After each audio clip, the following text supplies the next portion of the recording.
So, good afternoon, folks. I'm going to talk about neuromodulation and habituation. Uh, all of us who have done neuromodulation for a while has seen the patient sometime when they had a good, successful trial and implant, and then we see them in our practice like 1 or 2 years later, and they're not doing as well as we think. We look at it, the diagnosis is the same, it still is a neuropathic pain, but for some reason, the patients are not doing that well as they were doing in the beginning.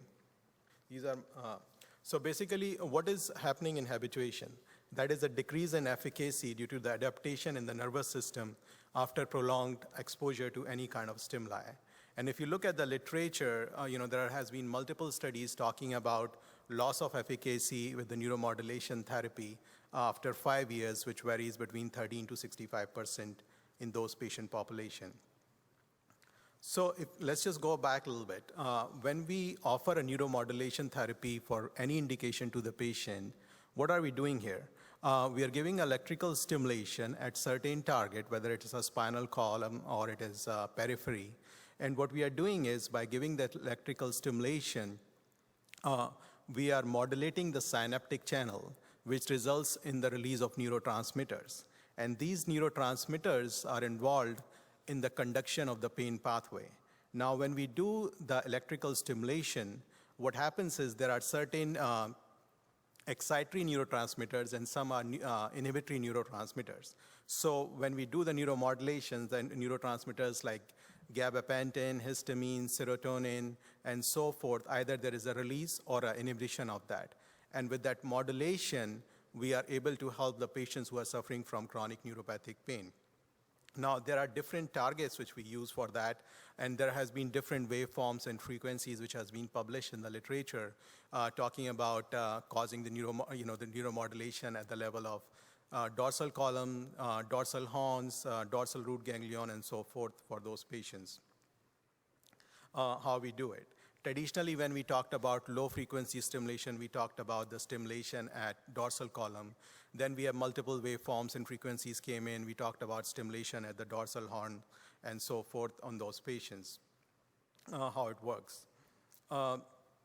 So now I will go back and shift the gear a little bit and talk about recent few studies which we have seen in the neuromodulation world in the last 5 years. We have seen multiple studies, some talking about this waveform was working and this was not working and so forth. So let's just look back a little bit. This was one of the studies in which I was also involved.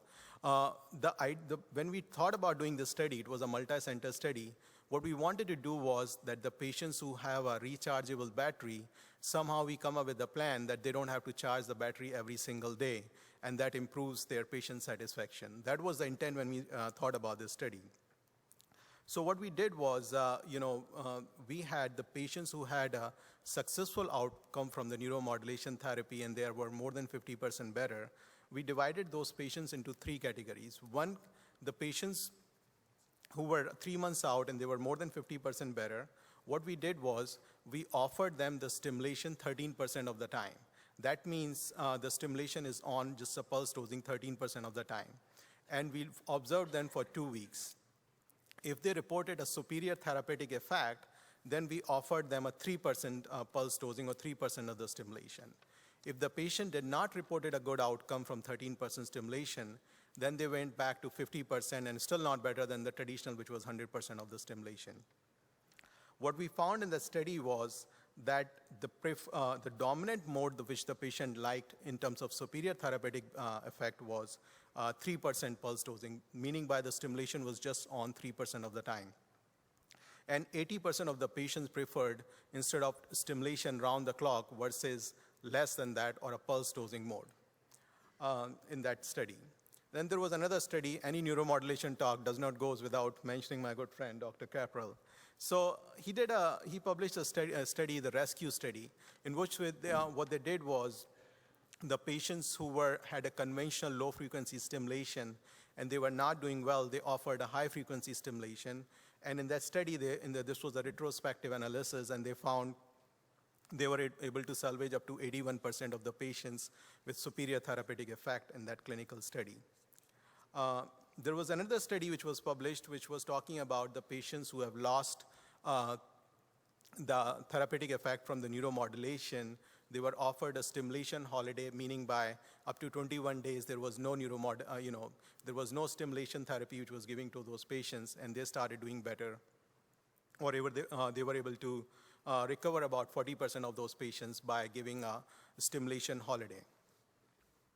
One more study which came out, which was talking about the burst microdosing, in which they had two categories, in which one of the category was the patients who were doing well with the burst stimulation. There was a group which was given a stimulation 5 seconds on and 5 seconds off. There was another group in which it was given like 10 seconds off. And what they found was the patients who were given a in the burst stimulation as a parameter, as a microdosing, in which the stimulation was off for 10 seconds, actually reported a superior therapeutic effect in those patients. Then there was another study which came out, the multi-wave study, in which they found was the patients who were offered, instead of just one waveform or frequency, they were offered a combination therapy, which was a combination of paresthesia, non-paresthesia therapy, low frequency, high frequency, and burst stimulation, and so forth. And actually, those patients were doing better in that in that multi-wave therapy. So what am I leading to by all these things is that what we found in these studies, which I had just given like 5 examples, is that when we change the waveform, whatever the patient has offered to, sometimes the patient starts doing well. Sometimes what happens to these patients, when we give them a holiday, these patients starts doing better. If we give the on and off stimulation, those patients sometimes start doing better. So I think the answer to a certain extent was in front of our eyes to delay the habituation for a longest time. We just did not saw that. So when we talk about opioid tolerance, how do we avoid the opioid tolerance to the patient? We give a lowest possible therapeutic dose to the patients. Then back in the days, we used to give a long-acting opioids. Then we started giving short-acting opioids with the intent that they will have peaks and trough in the plasma, and hopefully the patient will not develop the habituation. We talked about the opioid rotation. You know, if the patient is giving an opioid which is working on one receptor, we give an opioid which works on a different receptor, and that can also delay the onset of habituation. We talked about giving an opioid holidays to the patient, like giving a break to the patient. I believe what our recent studies has shown is, it's not about that, you know, we talk about the study, the patient was not doing with high frequency, now we offer the burst stimulation, the patient is doing well. I think what these studies tell us is that whenever we are offering a neuromodulation therapy, there are a couple things which we need to think for the longevity of the success which we offer to those patients. One is we should give the lowest possible energy to the patients, or the dosing to the patient, including the frequencies and the amplitude in which the patient has maintained the therapeutic efficacy. The second, we should think about early about the duty cycling and pulse dosing to those patients instead of giving round-the-clock stimulation.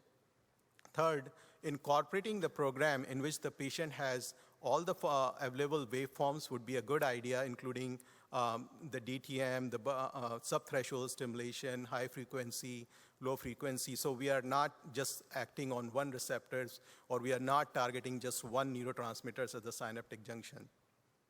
And lastly, alternating the electrode, which we are stimulating in the spinal column, if the patient is maintaining the therapeutic efficacy, or alternating a different part of the spinal column if the patient maintains the therapeutic efficacy. I think these are all the tools which can help the patient having a successful outcome or delay the onset of habituations for the patient with the neuromodulation.